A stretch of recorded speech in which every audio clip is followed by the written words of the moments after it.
السلام عليكم ورحمة الله وبركاته.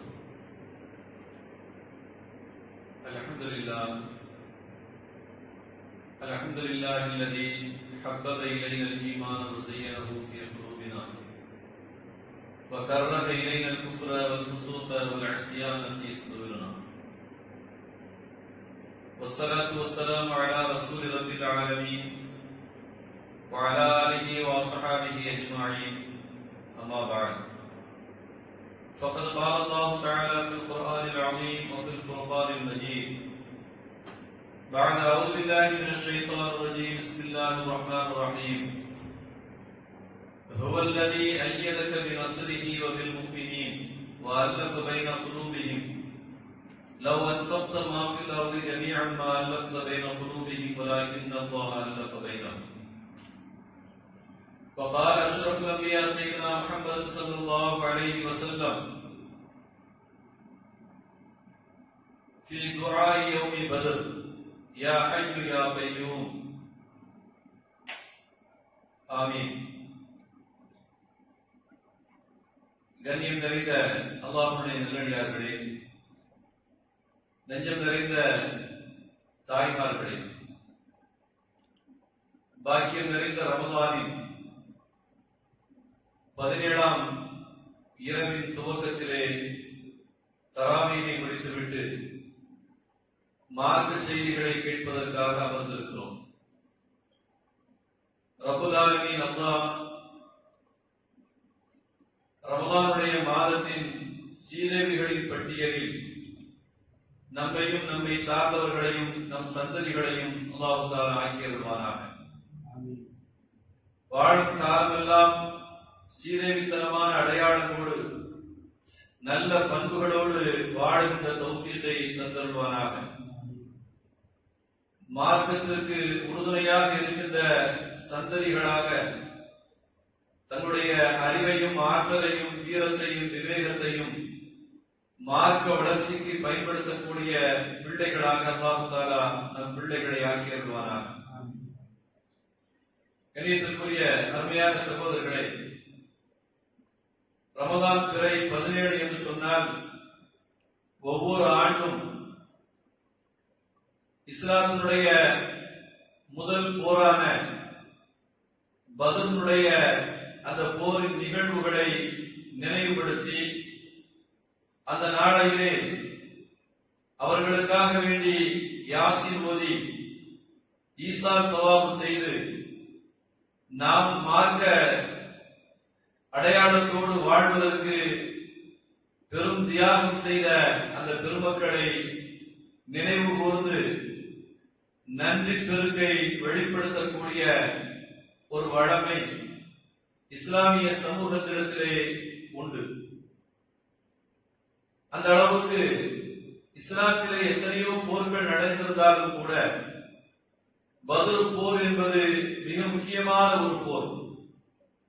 இந்த போரின் வெற்றியை கொண்டுதான் இதற்கு பின்னாலே வந்த எல்லா போர்களும் வெற்றி பெறுவதற்கான அடித்தளமாக உத்வேகத்தை கொடுத்த ஒரு போராக இந்த பத்ருடைய போர் ஆனது.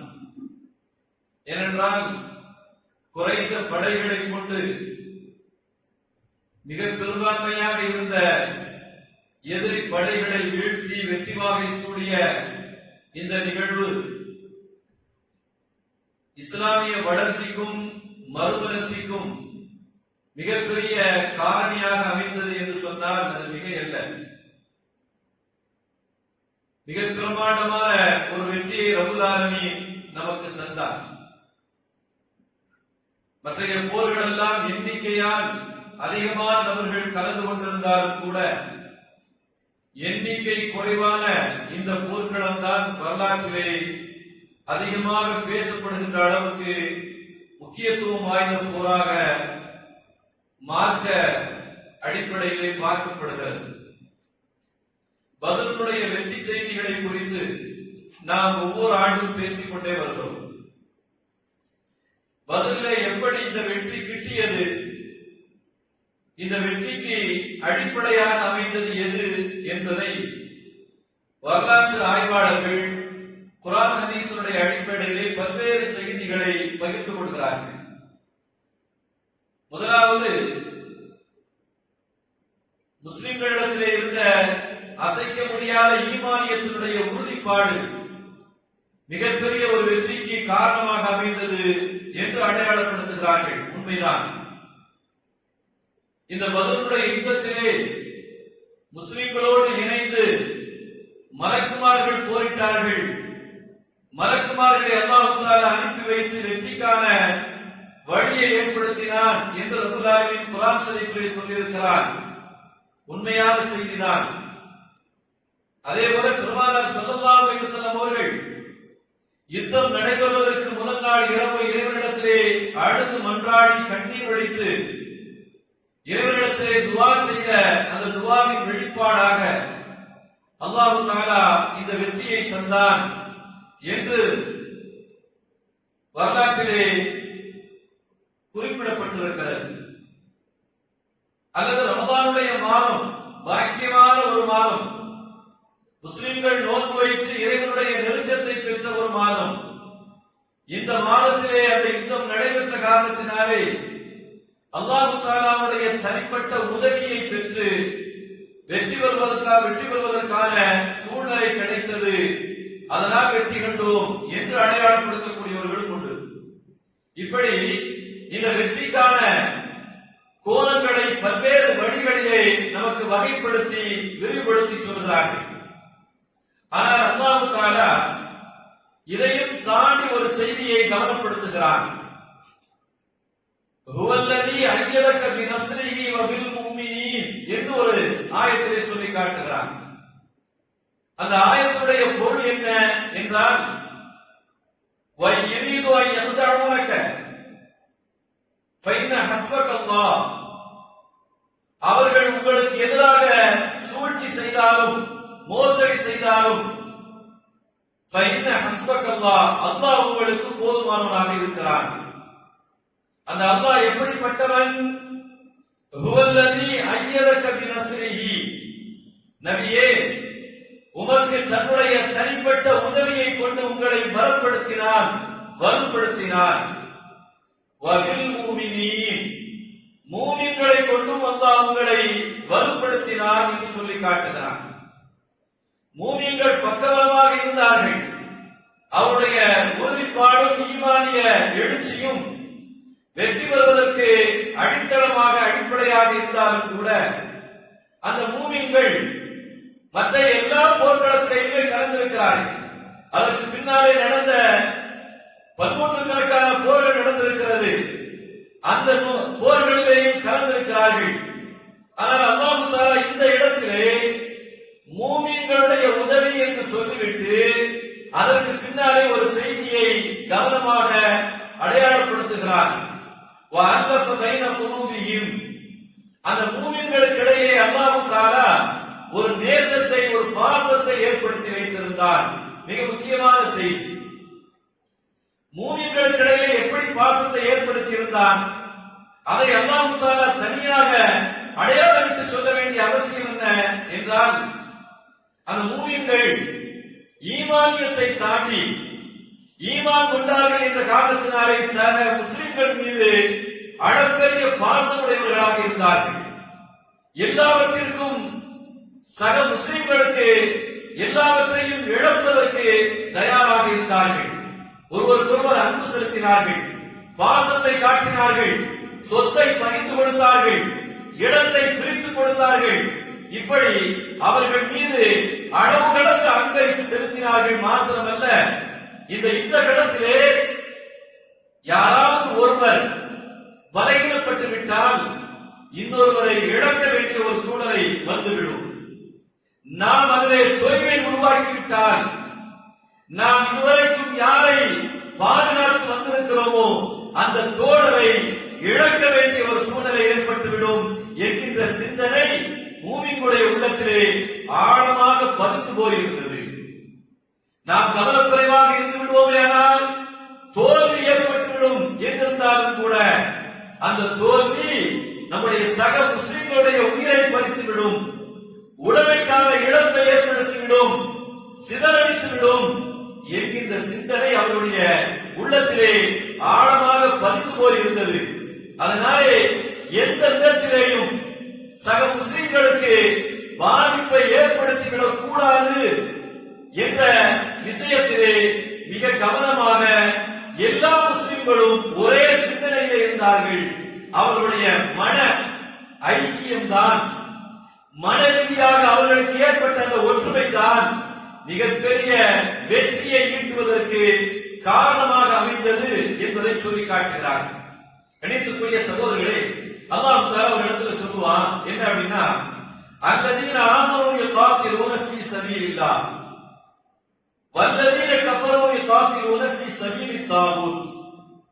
மூமின்களும் யுத்தத்திற்கு வருகிறார்கள், மூமின் அல்லாதவர்களும் யுத்தத்திற்கு வருகிறார்கள். ஈமான் கொண்டவர்கள் அல்லாஹ்வுடைய பாதையிலே போர் புரிய வேண்டும் என்பதற்காக வேண்டி யுத்த களத்திற்கு வருகிறார்கள். மூமின்கள் அல்லாதவர்கள் சபீலித் தாகூத் அடிச்சாட்டியமான வழிகளை கையிலே வைத்துக் கொண்டு யுத்தம் புரிவதற்காக வேண்டி வருகிறார்கள். மூமின்களுக்கு ஒரே ஒரு இலக்கு, எல்லோருக்கும் ஒரே சிந்தனை, இறைவனுடைய பாதை ஈமான், அதற்காக வேண்டி போருக்கு போகிறோம். மூமின் அல்லாதவர்களுக்கு சிந்தனை என்ன என்று சொன்னால், அவர்களுக்கு ஒரு குறிக்கோள் கிடையாது, அவர்களுக்கு ஒரு சிந்தனை கிடையாது, அவர்களுக்கிடையே எந்த ஐக்கியமோ ஒற்றுமையோ எதுவுமே கிடையாது. அவர்களுக்கு எல்லோருக்கும் ஒரே நோக்கம், ரசூலுல்லாஹி ஸல்லல்லாஹு அலைஹி வஸல்லம் அவர்களை எதிர்க்க வேண்டும், முஸ்லிம்களை எதிர்க்க வேண்டும், இஸ்லாத்தை அழிக்க வேண்டும். இதுதான் அவர்களுடைய குறிக்கோளாக இருந்தது. எதிரிக்கு எதிரி நண்பன் என்பதை போல அவர்களுக்கிடையே எந்த ஐக்கியமும் கிடையாது, அவர்களுக்கிடையே எந்த ஒற்றுமையும் கிடையாது. நிற வேதத்தால், வர்க்க வேதத்தால், இன வெறியால் பல்வேறு பிரிவுகளை, பல்வேறு முரண்பாடுகளை கொண்டவர்கள் காஃபிர்கள். முஸ்லிம்கள் அப்படி அல்ல, எல்லாவற்றையும் விட்டு முழுக்க முழுக்க இஸ்லாம், அல்லாஹ், ரசூல் என்கின்ற ஒற்றை கொள்கையிலே வந்து விட்டார்கள். அதனாலே அவருடைய மனங்கள் ஒன்றுபட்டிருந்தது, அவருடைய மனங்கள் இன்னொருவரை நேசிக்கின்ற நிலையிலே இருந்தது. அதனாலே அவர்கள் சக முஸ்லிம்களை பாதுகாக்க வேண்டும் என்கின்ற ஒரு ஆழமான குறிக்கோள் அவருடைய உள்ளத்திலே இருந்தது. இணையத்திற்குரிய சகோதரர்களை, வெற்றிக்கு பல்வேறு காரணங்கள் சொல்லப்பட்டாலும் கூட மிக முக்கியமான காரணம், முஸ்லிம்கள் முழுக்க முழுக்க பிற முஸ்லிம்களை அன்பு செலுத்தினார்கள். பிற முஸ்லிம்கள் பாதிக்கப்பட்டுவிடக் கூடாது என்பதிலே மிக கவனத்தோடு இருந்தார்கள். இமாம் அல் பன்னா என்று சொல்லப்படக்கூடிய ஒரு பேரறிஞர் பத்ருடைய அந்த வரலாற்று நிகழ்ச்சியை அப்படியே சொல்லிவிட்டு ஒரு அற்புதமான செய்தியை இந்த சமூகத்திற்கு சொல்கிறார்கள். இன்னக்கும் லம் துக்ரபு அபதா மின் கில்லத்தி அததிக்கும். முஸ்லிம்களே, மூமின்களே, வாழ்க்கையிலே நீங்கள் எந்த சூழ்நிலையிலையும் தோற்கடிக்கப்பட மாட்டீர்கள். நீங்கள் எண்ணிக்கையிலே குறைவாக இருந்தாலும் உங்களுக்கு தோல்வி வரவே வராது. வலாமின் தோழி மசாயிக்கும். நீங்கள் எந்த யுத்தத்தை சந்தித்தாலும் அந்த யுத்தங்களிலே உங்களுக்கு ஆயுதங்கள் இல்லாமல் இருக்கலாம், பொருளாதாரம் இல்லாமல் இருக்கலாம், ஆயுத பலத்திலே குறைந்தவர்களாக இருக்கலாம், ஆனால் நீங்கள் தோற்றுவிட மாட்டீர்கள். நீங்கள் எந்த காலத்திலேயும் உங்களுக்கு தோல்வி என்பதே கிடையாது. வலாமின் கசரத்து குசூமிக்கும். அதே போல உங்களுக்கிடையே சின்ன சின்ன பிரச்சனைகள் ஏற்படலாம். அந்த பிரச்சனைகள் உங்களை சிதறடித்து விடுமா என்று சொன்னால் உங்களை சிதறடித்து விடாது. அதே போல எதிரிகள் உங்களை ஆதிக்கம் செலுத்தி அழிப்பதற்கான வாய்ப்பு இருக்கிறதா என்று சொன்னால் அப்படியும் அவர்கள் உங்களை எந்த காலத்திலேயும் கூண்டோடு அழித்து விடவும் முடியாது. இன்னும் சொல்ல போனால் என் முஸ்லிம்களே, வரவு தனிவாழ்வாலும் ஜமியா, எதிரிகள் மாத்திரமல்ல, முஸ்லிம்களுக்கு எதிராக இந்த உலகத்திலே வாழ்கின்ற ஒட்டுமொத்த கூட்டமும் அணிதிரண்டு வந்தாலும் கூட உங்களை அவர்கள் எந்த காலத்திலேயும் வெற்றி கொண்டு விட முடியாது. அல்லாஹ் நாடினாலே ஒழிய மனிதனுடைய ஆற்றல்களை வைத்துக் கொண்டு, ஆயுதங்களை வைத்துக் கொண்டு, பலங்களின் மூலமாக இஸ்லாமிய சமூகமே உங்களை யாராலும் வெற்றி கொள்ள முடியாது சொல்லிவிட்டு சொல்கிறார். வலாக்கின்னக்கும் துக்லபூன அஷத்தல் கலப், உங்களை வெற்றி கொள்வதாக இருந்தால், நீங்கள் தோல்வியை சந்திப்பதாக இருந்தால், இதுவரைக்கும் நீங்கள் சேர்த்து வைத்த வெற்றிகள் எல்லாம் இழக்கக்கூடிய ஒரு சூழலை உங்களுக்கு உருவாக வேண்டுமையானால் ஒன்றே ஒன்றுதான், பிஸபபி இதா ஃபஸதத் குலூபுக்கும், உங்களுடைய இதயங்கள் கெட்டு போனால், உங்களுடைய உள்ளங்களிலே முரண்பாடுகள் ஏற்பட்டால், சக முஸ்லிம்களை வெறுக்க நீங்கள் ஆரம்பித்தீர்களேயானால், ஈமானியத்துடைய இதயத்தை விட்டு விலகி போய்விட்டால், அப்பொழுதுதான் உங்களுக்கு தோல்வி ஆரம்பமாகும். அதுவரைக்கும் இந்த இஸ்லாத்திற்கோ இஸ்லாமியர்களுக்கோ எந்த விதத்திலேயும் எந்த சூழ்நிலையிலையும் தோல்வி நிச்சயமாக வரவே வராது என்று சொல்லி காட்டுகிறார்கள். இந்த பத்ருடைய யுத்தத்தை அடிப்படையாக வைத்து அற்புதமான ஒரு கருத்தை இந்த சமூகத்திற்கு சொல்லி காட்டுகிறார்கள். கணியத்துக்குரிய சகோதரர்களே, இஸ்லாமிய மார்க்கம் அன்றைய காலகட்டத்திலிருந்து இன்று வரைக்கும் பல்வேறு எதிரிகளால் அழிக்க முனைந்தும் கூட அழிக்கப்படாமல் இருப்பதற்கு என்ன காரணம் என்று சொன்னால், இஸ்லாமியர்களுக்கிடையே பல்வேறு பிரச்சனைகள், கோபதாபங்கள் இருக்கலாம். ஆனால் உள்ளங்களால் அவர்கள் முரண்பட்டவர்கள் அல்ல, ஈமானிய சிந்தனையால் அவர்கள் ஒன்றுபட்டவர்கள். இஸ்லாமியன் ஒரு இடத்திலே பாதிக்கப்படுகிறார் என்று சொன்னால் உள்ளத்தால் வேதனை ஏற்படக்கூடிய அளவுக்கு ஒரு மூமினுடைய ஈமான் அவனை கஷ்டத்திலே ஆழ்த்திவிடும் என்ற காரணத்தினாலே ஒரு முஸ்லிமின் மீது இன்னொரு முஸ்லிம் எந்த காலத்திலேயும் அன்பை செலுத்தக்கூடியவனாக இருப்பான், அனுதாபத்தை வெளிப்படுத்தக்கூடியவனாக இருப்பான், அரவணைக்கக்கூடியவனாக இருப்பான், கஷ்ட காலத்திலே உதவி செய்யக்கூடியவனாக இருப்பான். இந்த ஒரே பண்பு மாத்திரம்தான் இஸ்லாமியர்களை இன்றளவுக்கும் எவர்களாலும் அழிக்க முடியவில்லை, எவர்களாலும் வெல்ல முடியவில்லை என்கின்ற செய்தியை இந்த பத்ருடைய யுத்தங்களும் நமக்கு மிக தெளிவாக சொல்லி காட்டுகிறது. அருமையான சகோதரர்களே, பத்ருடைய யுத்தம் முடிந்ததற்கு பின்னாலே சஹாபாக்கள் கேட்கிறார்கள், யஸ்அலூனக அனில் அன்ஃபால் குலில் அன்ஃபாலு லில்லாஹி வ ரசூல். பண்டைய காலத்திலே போருடைய வெற்றிக்கு பின்னாலே போரிலே கிடைக்கக்கூடிய அந்த கனிமத்து பொருட்களை தலைவர்கள் பங்கிட்டுக் கொள்வார்கள், யுத்தத்தை வழிநடத்தியவர்கள் பங்கிட்டுக் கொள்வார்கள். முதலாக இஸ்லாமியர்கள் சந்திக்கக்கூடிய யுத்தம் அது வெற்றியை பெற்றிருக்கிறது, கனிமத்து பொருட்கள் கையிலே கிடைத்திருக்கிறது. இப்பொழுது அதை எப்படி பங்கீடு செய்ய வேண்டும் என்கின்ற கேள்வி எழுகிறது. சஹாபாக்கள் கேட்கிறார்கள். அல்லாஹ் தஆலா நேரடியாக ஆயத்தை இறக்கி வைத்து பதில் சொல்கிறான். யஸ்அலூனக அனில் அன்ஃபால், நபியே உங்களிடத்திலே அந்த கனிமத்து பொருட்களை குறித்து வினா எழுப்புகிறார்கள்.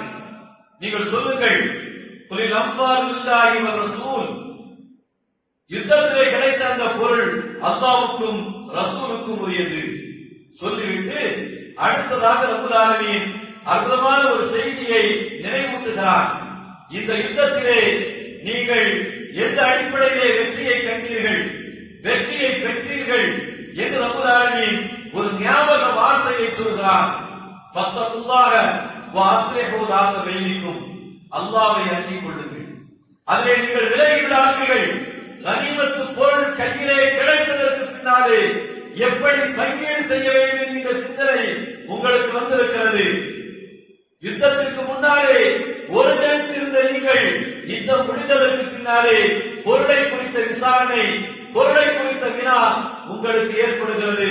ஃபத்தகுல்லாஹ வ அஸ்லிஹு ذات பைனிக்கும், இறைவனை அஞ்சியே வாழுங்கள், உங்களுக்கு இடையிலே எப்பொழுதுமே இணக்கமாக இருங்கள். போருக்கு முன்னாலே எந்த மனநிலை இருந்ததோ, போர் நடக்கின்ற பொழுது எந்த சிந்தனை இருந்ததோ, அந்த சிந்தனை பொருளாதாரம் கிடைத்ததற்கு பின்னாலே சிதறிவிட வேண்டாம். அந்த சிந்தனையோடு நீங்கள் வர வேண்டும் என்று ரப்பல் ஆலமீன் உணர்த்தி காட்டுகிறார் என்பதை பார்க்க முடிகிறது. கணியத்திற்குரிய சகோதரர்களே, இப்படி அந்த பத்ருடைய யுத்தத்திலே நடந்த பல்வேறு நிகழ்வுகளை ஆய்வு செய்து பார்க்கின்ற பொழுது ரப்புல் ஆலமீன் அல்லாஹ் இந்த வெற்றியை கொடுப்பதற்கு பல காரணிகள் இருந்தாலும் மிக முக்கியமாக கவனிக்கத்தக்க ஒரு காரணம் என்னவென்று சொன்னால் முழுக்க முழுக்க முஸ்லிம்களுடைய உள்ளம் அன்பால் பிணைந்திருந்தது, பாசத்தால் பிணைந்திருந்தது. அதனாலே ஆயிரக்கணக்கான எதிரிகள் வந்தும் கூட அவர்களை வீழ்த்த முடியவில்லை என்பதை வரலாறு நமக்கு சொல்லி காட்டுகிறது. இன்னொரு அற்புதமான செய்தி என்னவென்று சொன்னால் அவர்களுக்கிடையே இருந்த அன்பை பாருங்கள், பாசத்தை பாருங்கள். அந்த பத்ருடைய இந்த முழுக்க முழுக்க யாருக்கு இடையே நடந்தது என்று சொன்னால் உறவுகளுக்கிடையே தான் அந்த யுத்தம் நடந்தது. தந்தைக்கும் மகனுக்கும் நடந்தது, அண்ணனுக்கும் தம்பிக்கும் நடந்தது, சொந்தக்காரர்களுக்கு இடையிலே நடந்த யுத்தம் தான் அந்த பத்ருடைய யுத்தம். பத்ருடைய யுத்தம் முடிந்ததற்கு பின்னாலே முஸ்லிம்களுடைய மனோநிலை எப்படி இருந்தது என்று சொன்னால் அந்த சிந்தனையில் இருந்து அவர்கள் மாறவே இல்லை.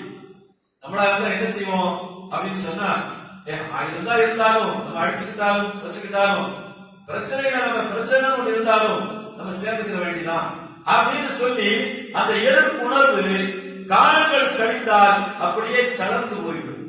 முஸ்லிம்களிடத்திலே அந்த சஹாபாக்களிடத்திலே அந்த தளர்வு இல்லவே இல்லை. யுத்தங்களும் முடிந்து போய்விட்டது. பலர்கள் கைதிகளாக பிடிக்கப்படுகிறார்கள், பிடிக்கப்பட்டு மதீனாவிற்கு கொண்டு வரப்படுகிறார்கள். மதீனாவிற்கு கொண்டு வரப்பட்டதற்கு பின்னாலும் கூட இஸ்லாமிய அணியிலே இருந்த அந்த முஸ்லிம்கள் தனக்கு முன்னாலே இருக்கக்கூடியவன் தம்பி, தனக்கு முன்னாலே இருக்கக்கூடியவன் தன்னுடைய தகப்பன் என்று இருந்து பார்த்ததற்கு பின்னாலும் கூட ஈமானியத்துதான் அவருடைய உள்ளத்திலே மேலோங்கி இருந்தது. அவர்கள் சொன்னார்கள், இந்த கைதிகளை என்ன செய்ய வேண்டும் தெரியுமா?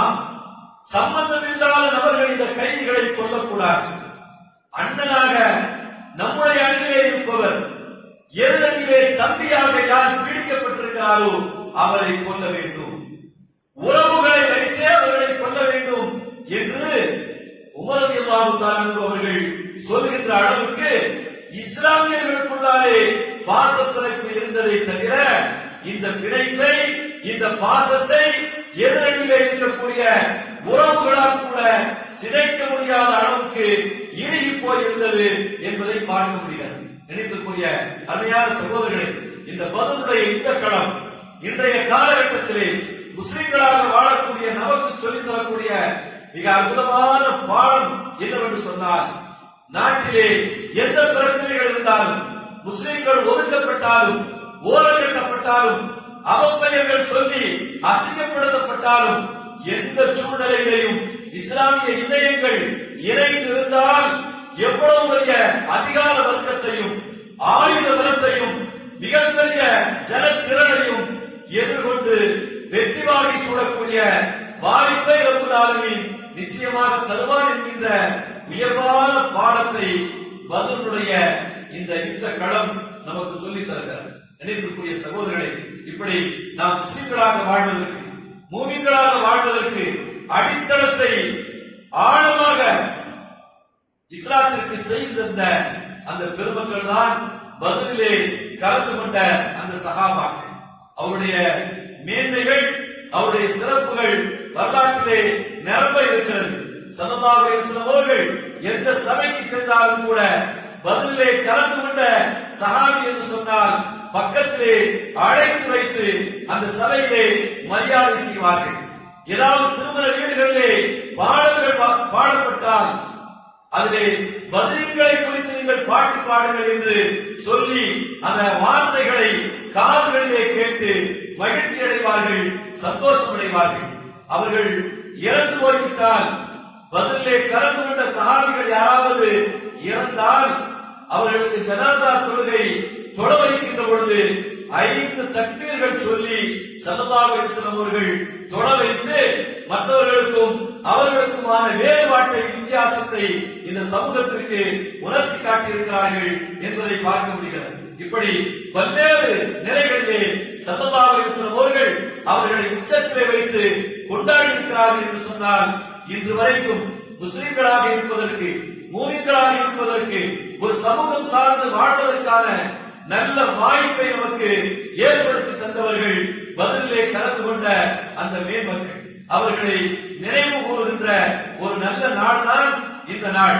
நான் அடிக்கடி சொல்வதுண்டு, அவர்களுக்கு நாம் செய்யக்கூடிய பல்வேறு நினைவேந்தல்கள் இருந்தாலும் கூட அவர்களை நினைத்து பார்ப்பதற்கு மிக முக்கியமான காரணிகளிலே ஒன்று, நமக்கு பிள்ளைகள் பிறந்தால் நாம் நினைவிலே வைத்துக் கொள்ள வேண்டும். நமக்கு பிள்ளைகள் பிறந்தால், நம்முடைய குடும்பத்திலே ஆண் வாரிசுகள் பிறந்தால், அந்த பிள்ளைகளுக்கு பதினீன்களுடைய அந்த பெயர்களை வைத்து சூட்டி மகிழ வேண்டும். அந்த வரலாற்றை தாண்டி இருக்கக்கூடிய பிள்ளைகளாக நம்முடைய பிள்ளைகளை உருவாக்க வேண்டும். அவர்களுக்கு செய்யக்கூடிய மிகப்பெரிய கைமாறு, காலம் காலமாக அவருடைய வரலாற்றை நம்முடைய தலைமுறையின் வழியாக கடத்தி செல்வதற்கும் கொண்டு செல்வதற்கும் இந்த வழி மிகப்பெரிய ஒரு வாய்ப்பை உருவாக்கி தரும் என்பதில் சந்தேகமில்லை. ரப்பல் ஆலமீன் அல்லாஹ் அவர்களுடைய மேலான தியாகத்தின் பொருட்டால் நம்முடைய வாழ்க்கையில் ரப்பல் ஆலமீன் அந்த வீரம் செறிந்த வாழ்க்கையாக, தியாகத்திற்கு எப்பொழுதும் தயாராக இருக்கக்கூடிய வாழ்க்கையாக, அப்படிப்பட்ட ஒரு சிந்தனையை பெற்ற மேன்மக்களாக அல்லாஹ் தஆலா நம்மையும் நம்முடைய சந்ததிகளையும் நம்முடைய சமூகத்தையும் ஆக்கி அருள்வாராக. வாஹிரு தஅவானா அல்ஹம்துலில்லாஹி ரப்பில் ஆலமீன். அஸ்ஸலாமு அலைக்கும் வரஹ்மத்துல்லாஹி வபரகாத்துஹு. கண்ணியம் நிறைந்த சகோதர